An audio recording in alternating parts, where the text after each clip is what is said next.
I've had so much fun using Realme X2 and flashing dozens of custom ROMs. The official I had was Android 10, Realme UI 1.0, but then when I heard people were afraid to upgrade to Realme UI 2.0, Android 11, I had to go back to Realme UI 1.0 and then had to lock bootloader again and then test it against the Realme UI 2.0. So if you're ready to find out what happened, let's go check it out.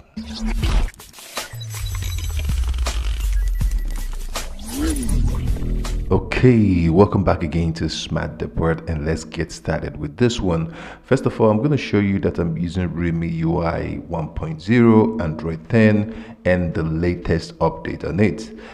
This latest update is the one that shows you that you're ready to receive Android 11. So we're going to run back-to-back tests for Antutu benchmark and then Geekbench, and then we're going to move to Android 11 and we're going to do the same thing and we compare.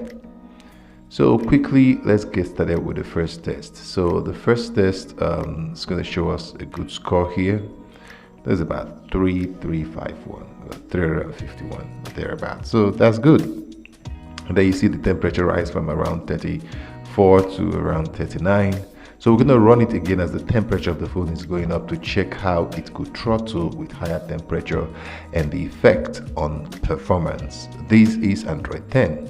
So the results are out, so let's compare it here. So there is a drop of about 15%, which it means 51,000 scores on Antutu, and you can see much of that coming from the CPU because there was throttling because of the temperature. So you can see once the temperature hit 40, it started throttling down the performance, especially of that of the CPU.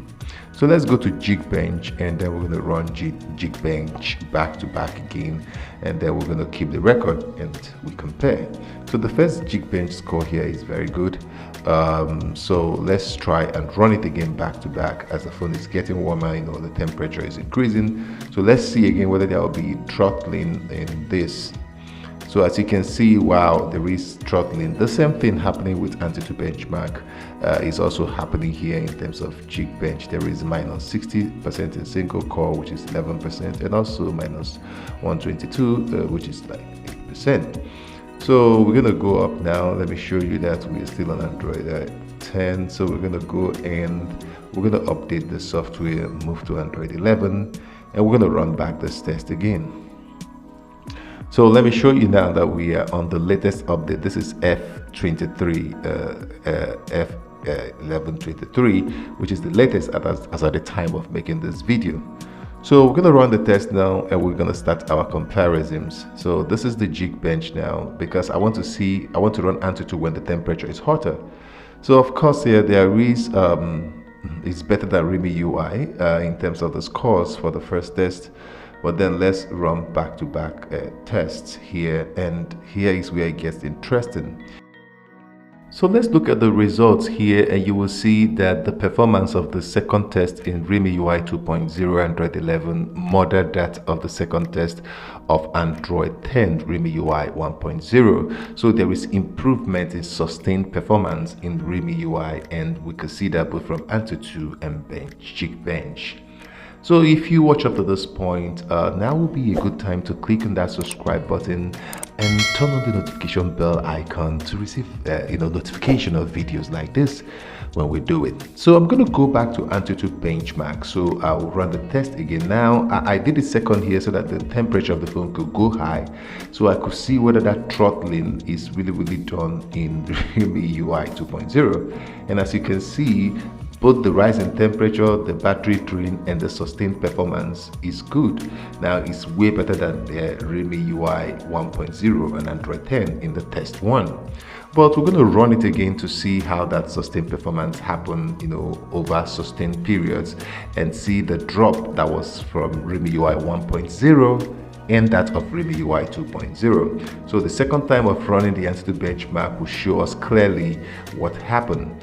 And from the results, it did better on the second one on a higher temperature, and it modeled that of the second test of Realme UI 1.0. So if you have any fears about installing Android 11 Realme UI 2.0, You shouldn't, because it's better in terms of sustained performance and even performance than that of Android 10. And if there are some apps that's not working well, it might have to do with app optimization and then on new Android upgrade. So that shouldn't be the system problem. So this shows that you can go ahead and install Realme UI 2.0. And let me leave you with this final announcement. Okay, so this is my final official video for the Realme X2. So I've done loads of video for this device, but unofficially I might do one or two more before I give it out. Just make sure you follow our channel and make sure you subscribe to get details about that. If you want to know how to use Gcam to get the best Gcam for Realme S2, click on the side of the video. If you want to know how to unlock this device, the bootloader and all that, you can click on this side. If you want to see all the custom ROMs review for this phone, click on here. And if you want to see all the tips and tricks we've done with this phone, click on the video this side. And that will be it for today. Feel free to ask me any question in the comment section, and I will try my best to answer you as much as I can. And until I see you next time, peace out.